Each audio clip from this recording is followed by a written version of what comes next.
औज़ुबिल्लाहिमिनश्शैतानिर्रजीम बिस्मिल्लाहिर्रहमानिर्रहीम। आज हम करेंगे, हमारे पास डेप्रिसिएशन के चैप्टर का दूसरा न्यूमेरिकल है। तो न्यूमेरिकल पढ़ते हैं। न्यूमेरिकल में क्या लिखा है, शौकत एंड कंपनी ने परचेज़ किया सेकेंड हैंड ट्रक 80,000 का, ठीक है, और उस पर खर्चा कितने का आया, 30,000 का, उसको रिपेयर करवाने पे।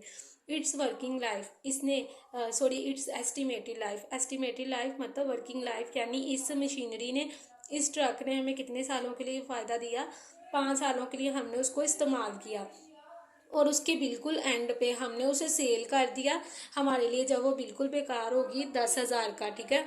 अब लिखा क्या नीचे, ट्रक अकाउंट बनाए 5 सालों का और कौन से मेथड के तहत, straight line method. Straight line method का मतलब क्या है, इस मेथड में डेप्रिसिएशन चेंज नहीं होगी और किस पे लेंगे, कॉस्ट पे लेंगे, ठीक है। अब नोटिस किया जाए तो इस क्वेश्चन में ना हमारे पास परसेंटेज नहीं पता, मतलब ये मशीनरी कितने परसेंट हर साल काम हो गया, 10 की, 20 की, 30% की, कितने परसेंट से काम हो रही है। लेकिन हमारे पास एक फार्मूला लगाएंगे और इससे हम लोग एनुअल डेप्रिसिएशन इजीली निकाल लेंगे, ठीक है।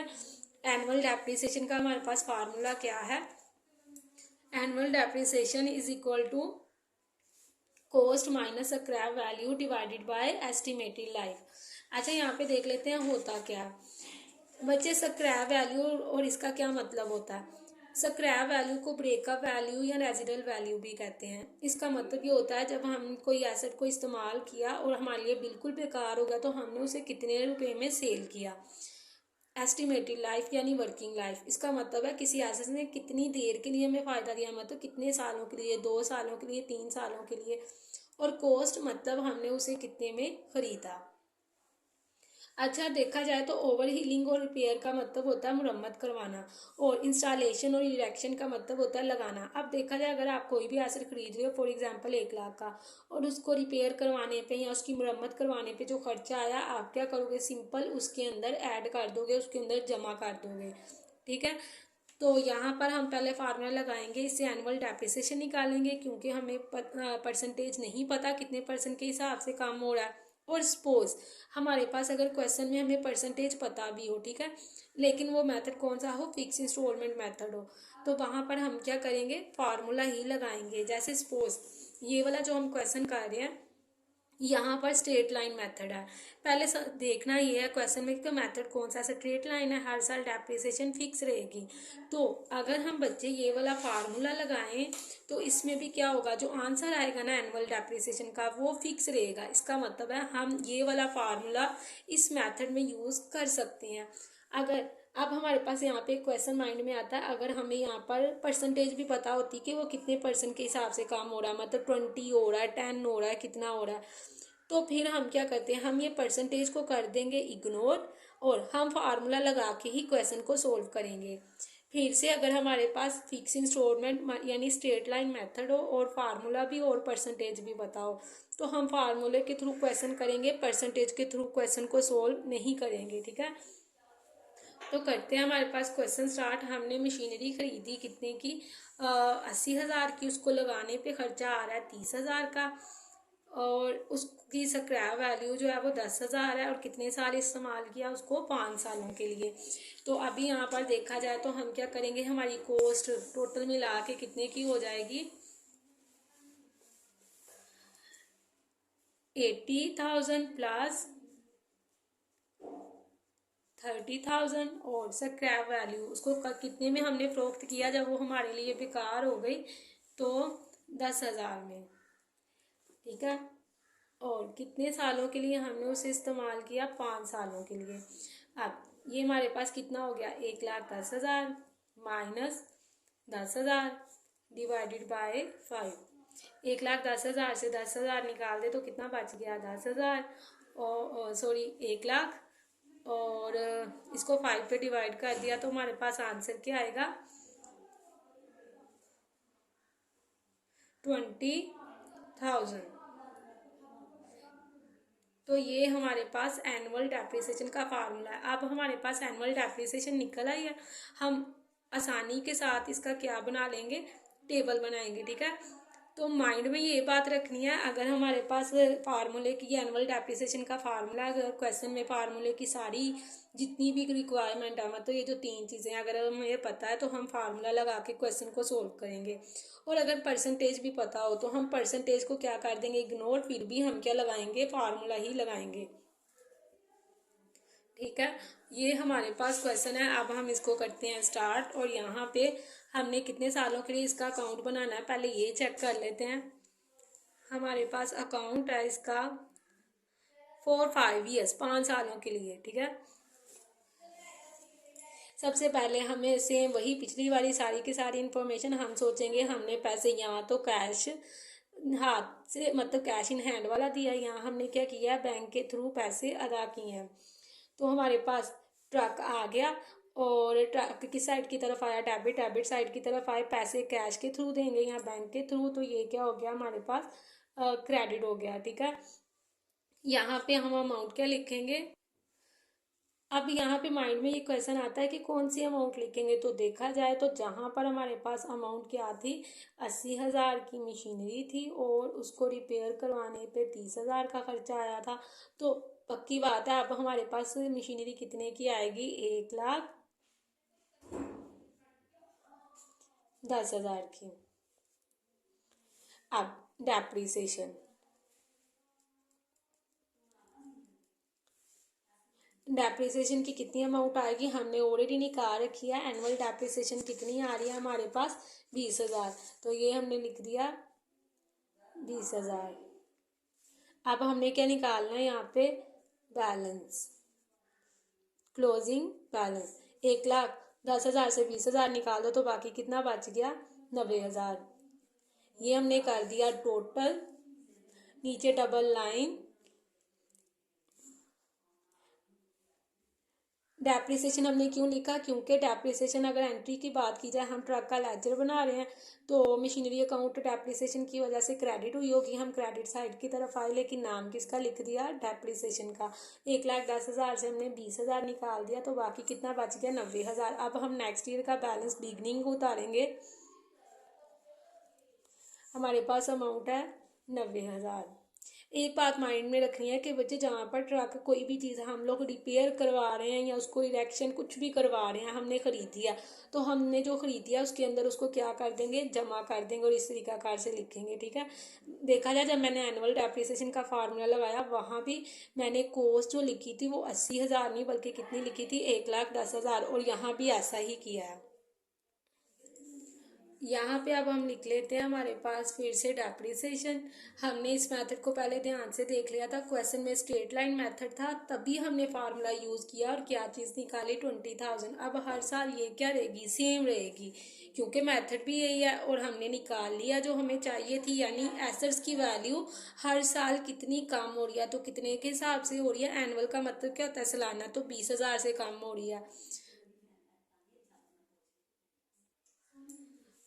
90,000 से 20,000 निकाल दें तो हमारे पास बाकी क्या बच जाएगा, 70,000। ठीक है, नीचे फिर हम टोटल लिख लेते हैं, हमारे पास आ जाएगा 90,000। यहाँ तक हमारे पास क्वेश्चन हो गया। नेक्स्ट हम फिर से उतार लेते हैं, हमारे पास है बैलेंस, बिगनिंग बैलेंस। ठीक है, यहाँ पर कितना आएगा, 70,000।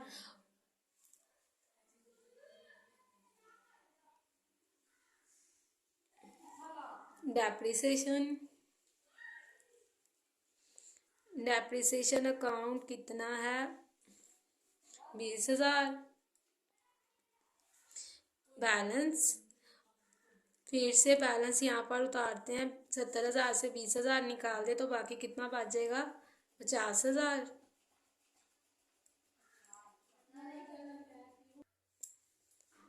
फिर से हम नीचे लिख लेते हैं, हमारे पास है टोटल 70,000।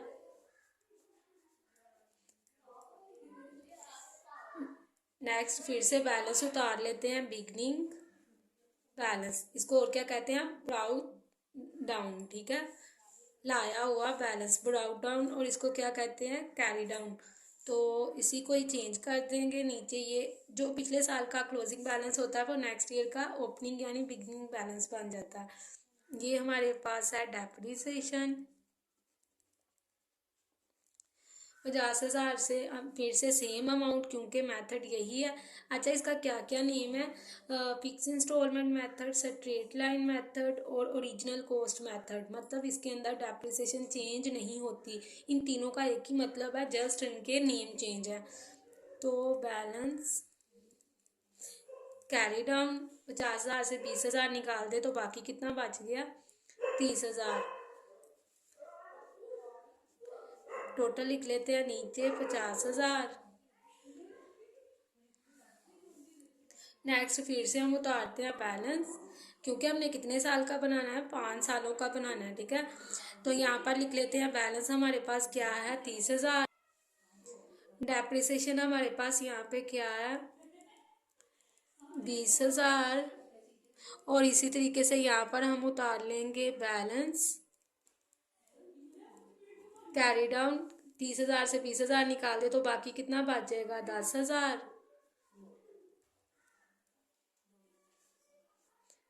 ये हमारा हो गया टोटल 30,000। यहाँ पे अब फिर से नेक्स्ट ईयर का सिर्फ बैलेंस लाजमी उतारेंगे। अगर उन्होंने 5 साल का कहा है तो छठे साल का, अगर 6 साल का कहा है तो 7वें का। तो यहाँ हम लिख लेते हैं बैलेंस हमारे पास क्या है? 10,000, ठीक है। ये हमारा टेबल हो गया क्लोज। ये हमने बना लिया है 5 साल की डेप्रिसिएशन ट्रक अकाउंट, ठीक है। यहाँ पर अब हम लिख लेते हैं साल। किस तरीके से डेट्स लिखेंगे? 2010 से स्टार्ट हुई है, ठीक है, 1 जनवरी। तो अब हम आसानी से लिख लेते हैं 2010। 2010 हम स्टार्टिंग पे 1 जनवरी को ख़रीदा और क्लोजिंग डेट क्या होगी? 31 दिसंबर। साल का एंड, हमेशा साल के एंड पे देखते हैं कि किसी एसेट्स की वैल्यू में कितनी कमी आई। 2011 जो लाइन छोड़ी है वहाँ पे लिख रहे हैं, ठीक है। 1 जनवरी, और यहाँ भी क्या आएगा? 1 जनवरी। इसी तरीके से 2012, यहाँ 1 जनवरी। यहाँ भी क्या आएगा? 2012 और 1 जनवरी। 2013 1 जनवरी। 2014 1 जनवरी।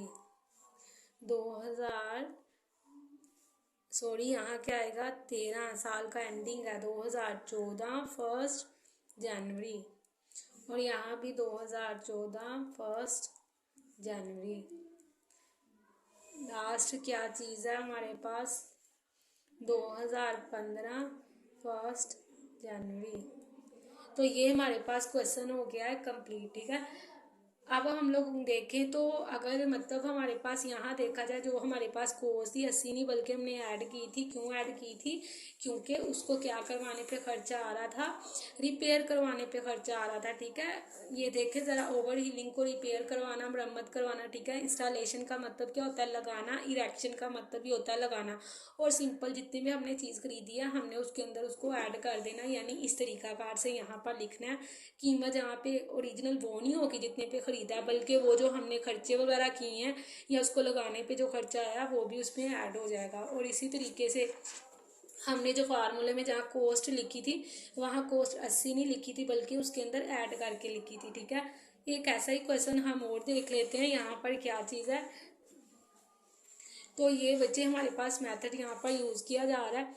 1 जनवरी को हमने ख़रीदी है। यहाँ पर कितने किया? 2 लाख किया। उसको ही वर्किंग लाइफ कितने साल इस्तेमाल किया? 5 साल।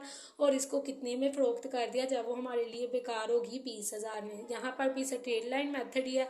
यहाँ देखा जाए तो इसको लाने पे या लगाने पे कोई खर्चा नहीं आ रहा। तो सिंपल पहले हमने कॉस्ट लिखी, इसी तरीके से हम फार्मूला लगाएंगे और फिर हम क्या करेंगे? पहले हमने फार्मूला लगा के एनुअल डेप्रिसिएशन निकाल लेनी है और फिर हमने उस चीज़ का अकाउंट बनाना है, ठीक है। अब बच्चे एक बात माइंड में रखनी है, यहाँ हमारे पास मेथड कौन सा है? तो ये चीज़ हमारे पास बताई जा रही है कि यहाँ पर स्ट्रेट लाइन मेथड है, ठीक है। अब अगर ऐसा ही क्वेश्चन यहाँ पर भी देखा जाए तो कौन सा मेथड है? स्ट्रेट लाइन मेथड है। लेकिन हमारी बुक में एक ऐसा क्वेश्चन है जो डिफरेंट है इससे। ये बच्चे देखा जाए तो ये हमारे पास क्वेश्चन में लिखा हुआ है ओरिजिनल कॉस्ट मेथड। यानी ओरिजिनल कॉस्ट मेथड कौन से मेथड की बात हो रही है? जो अभी हमने क्वेश्चन किया है स्ट्रेट लाइन मेथड, एक ही बात है। Original cost straight line method, ठीक है, या फिक्स इंस्टॉलमेंट मेथड। तो तीनों का एक ही मतलब है कि हमने डेप्रिसिएशन की जो अमाउंट निकाली है वो चेंज नहीं होगी, ऐसा ही है। अब सेम बच्चे यहाँ देखा जाए फार्मूले की रिक्वायरमेंट्स पूरी हैं, मतलब हमने फार्मूला लगाना है, पहले एनुअल डेप्रिसिएशन निकालनी है और फिर हमने क्या करना है, अकाउंट बनाना है। लेकिन अगर ऐसा ही क्वेश्चन है और यहाँ पर वो बता दे कि उसकी वैल्यू में कितनी कमी आ रही है, तो 25% या 30% जितनी भी कमी आ रही है, हम सोचेंगे कि क्या करें, फार्मूला लगा के करें या फिर इस पर ये वाली डेप्रिसिएशन लें। तो हमने फार्मूला ही लगा के करना है, क्योंकि जब फार्मूला लगाएंगे डेप्रिसिएशन आ जाएगी और इस मेथड में चेंज भी नहीं होती, ठीक है। असल में लास्ट टाइम ये वाला क्वेश्चन 2022 में आया हुआ था इस तरह का, और साथ में परसेंटेज भी लिखी हुई थी, तो बच्चे कंफ्यूज हो गए कि हम परसेंटेज के थ्रू क्वेश्चन करें या फार्मूला लगा के। तो हमने कैसे करना है, फार्मूला लगा के करना है। अब ये क्वेश्चन इस क्वेश्चन से चेंज है, देखा जाए यहाँ भी फार्मूले की सारी रिक्वायरमेंट्स पूरी हैं और यहाँ उसने परसेंटेज हमें खुद भी बता दिया है, ठीक है। लेकिन मेथड कौन सा है, अंडर रिड्यूसिंग बैलेंस मेथड, मतलब रिटर्न डाउन। रिटर्न डाउन का मतलब क्या होता है, कम होना। इसको रिड्यूसिंग बैलेंस मेथड भी कहते हैं, इसको डिमेंशिंग बैलेंस मेथड भी कहते हैं। इसमें हर साल डेप्रिसिएशन चेंज होती है। अब हमारे माइंड में होगा हम कैसे करेंगे क्वेश्चन, फार्मूला लगाएंगे या फिर नहीं, मतलब इसको इग्नोर करेंगे या फिर इसके थ्रू ही क्वेश्चन करेंगे। तो यहाँ पर एक बात माइंड में रखनी है, हम इसके थ्रू ही क्वेश्चन करेंगे, हमने फार्मूले को इग्नोर कर देना है। अगर हमारे पास ये वाला मेथड होगा तो हमने कभी भी फार्मूला नहीं लगाना, क्योंकि फार्मूले से जो एनुअल डेप्रिसिएशन आती है वो हर साल सेम रहती है। लेकिन इस मेथड में तो ऐसा होता ही नहीं, तो हम फार्मूला बिल्कुल भी नहीं लगा सकते। इसका मतलब है हम ये सारी इंफॉर्मेशन को इग्नोर कर देंगे। ये परसेंटेज है और कितने में मशीनरी खरीदी, 2 लाख की। अब अगर हम इसको बट्टे को ख़त्म करें तो हम कैसे करेंगे, 33 को 3 से किया मल्टीप्लाई, 1 उसमें क्या कर दिया ऐड, तो कितना आ जाएगा हमारे पास 100। 100 को किस पे डिवाइड करेंगे, 3 पे, क्योंकि नीचे 3 लिखा हुआ है। तो यहाँ पर अगर हम 100 को डिवाइड करें 3 पे तो आएगा 33.3333। अब इस तरीके से ये कैरी होना है। अब हम क्या करेंगे, पॉइंट के बाद लाजमी लिखेंगे 4 रकमें और परसेंटेज साथ में वैसे का वैसे। इसका मतलब है हम हर साल इसके मुताबिक, मतलब ये मशीनरी है और इसके मुताबिक हम डेप्रिसिएशन लेते जाएंगे, ठीक है। तो करते हैं ये क्वेश्चन एक, ताकि हमें समझ आ जाए कि अब हम कैसे करेंगे अगर फार्मूला नहीं लगाएंगे, ठीक है। तो क्वेश्चन स्टार्ट करने से पहले आप सबसे एक छोटी सी रिक्वेस्ट है, मेरे कुछ कुलीग्स हैं जो यतीम खाना खोलने के काफ़ी ख्वाहिशमंद है, उसके लिए फंड इकट्ठा कर रहे हैं। अगर आप नेकी किस काम में कंट्रीब्यूशन करना चाहते हैं तो नीचे जो डिस्क्रिप्शन बॉक्स में नंबर लिखा हुआ है उस पर जैज़ कैश करवा सकते हैं, या फिर इस हवाले से कोई भी राय देना चाहते हैं या आपको कोई भी इंफॉर्मेशन है तो आप कमेंट बॉक्स में लिख सकते हैं। And don't forget to subscribe my channel and like my video. तो करते हैं क्वेश्चन स्टार्ट। हमने यहाँ पर अकाउंट बनाना है, हमारे पास कितने सालों का है, 3 सालों का है। तो अब देखा जाए हम लिखेंगे सबसे पहले हमारे पास, हमने यहाँ तो कैश से पैसे देंगे या बैंक के थ्रू पैसे देंगे, तो यहाँ कैश लिखें या बैंक लिखें एक ही बात है। अब इसको लगाने पे कोई खर्चा नहीं आया, तो सिर्फ यही कॉस्ट है। कितनी कॉस्ट है हमारे पास, 2 लाख। हमने सिर्फ 3 साल का यहाँ पे अकाउंट बनाना है, ठीक है। ये हमारे पास क्या आ जाएगी, डेप्रिसिएशन। अब डेप्रिसिएशन हमारे पास कितनी है, हमने 2 लाख का कितने फीसद ले लेना है, 33.3333%। परसेंट का 100 मतलब नीचे, ठीक है। तो अब हम करते हैं, यहाँ पे कैसे आएगा, 2 लाख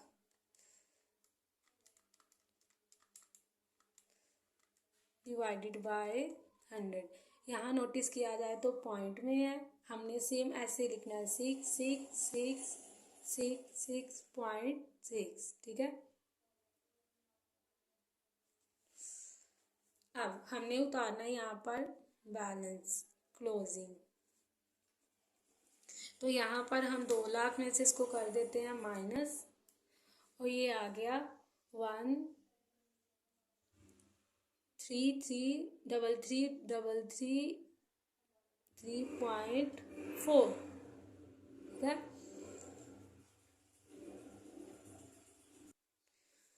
अब हम नीचे कर लेते हैं, हमारे पास है टोटल। इस क्वेश्चन में साल नहीं लिखा हुआ, तो इसका मतलब है हमें साल के हवाले से कोई भी प्रॉब्लम, डेट वगैरह लिखने की ज़रूरत नहीं है। नेक्स्ट हम उतार लेते हैं फिर से बैलेंस, ठीक है। बैलेंस हमारे पास क्या है, बिगनिंग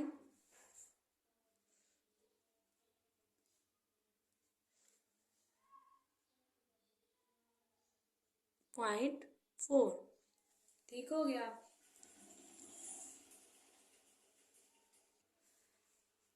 अब हम यहाँ पर दोबारा से लेते हैं डेप्रिसिएशन, लेकिन एक बात माइंड में रखनी है, यहाँ पर हमने डेप्रिसिएशन किस पे लेनी है, बुक वैल्यू पे, क्योंकि ये मेथड कौन सा है, हमारे पास मेथड है under written down value method. मतलब हर साल जो बैलेंस नीचे उतारेंगे बार बार उस पर डेप्रिसिएशन लेनी है, और हर साल क्या होगी, चेंज होगी।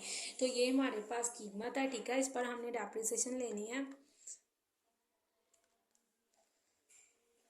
4 मल्टीप्लाई 33.3333 डिवाइडेड बाय 100।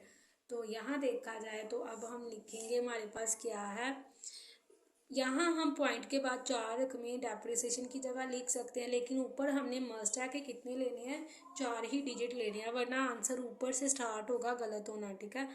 तो यहाँ पर हमारे पास कितने हैं, 4.42, ठीक है। अब हम इसमें से माइनस कर देते हैं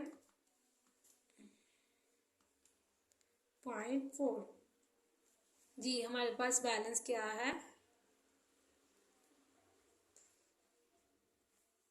ये जस्ट माइनस में इसलिए नज़र आ रहा है क्योंकि मैं कैलकुलेशन इधर में से इसको माइनस, मतलब हम बड़ी में से नहीं बल्कि मैंने छोटी में से बड़ी को माइनस कर दिया, वैसे आता नहीं है।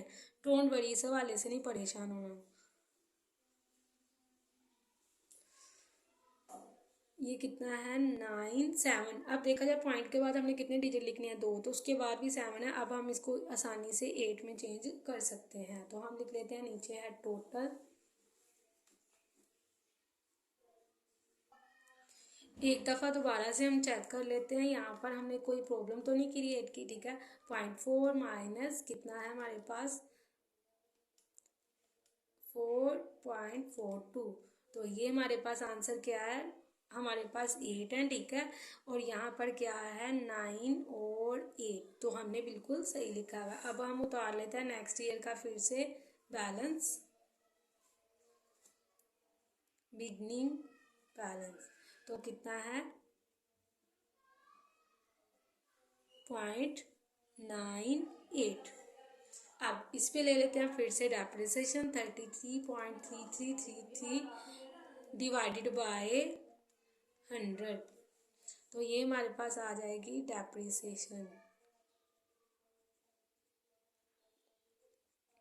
अमाउंट कितनी है हमारे पास, 2962 पॉइंट, और इसके बाद पॉइंट के बाद हम यहाँ पर 2 रकमें लिख सकते हैं, तो ये हमने लिख दिया, ठीक है। अब हम कर देते हैं माइनस, क्या आएगा हमारे पास, टिप 8 माइनस 9.98 माइनस 2962 9.63। तो ये हमारे पास आ गया बैलेंस।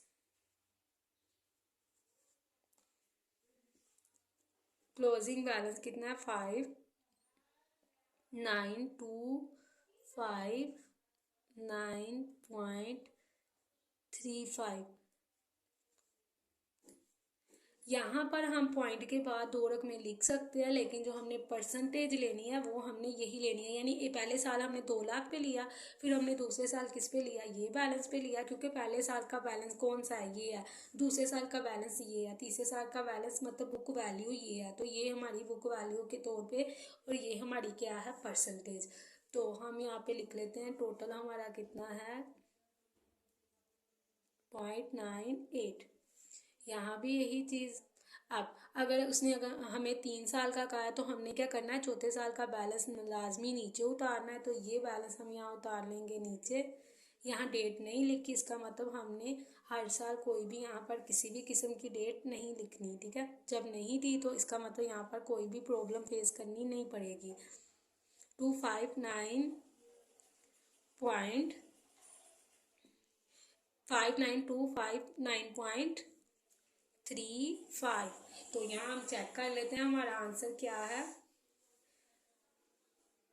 59 60 है, ये देखेंगे 95 है, पॉइंट के बाद क्या 3 और 5, इसका मतलब यहाँ पर से 1 अगर इधर ले लें तो हमारे पास 60 पूरा है। तो ये हमारे पास था क्वेश्चन दोनों मेथड से, ठीक है।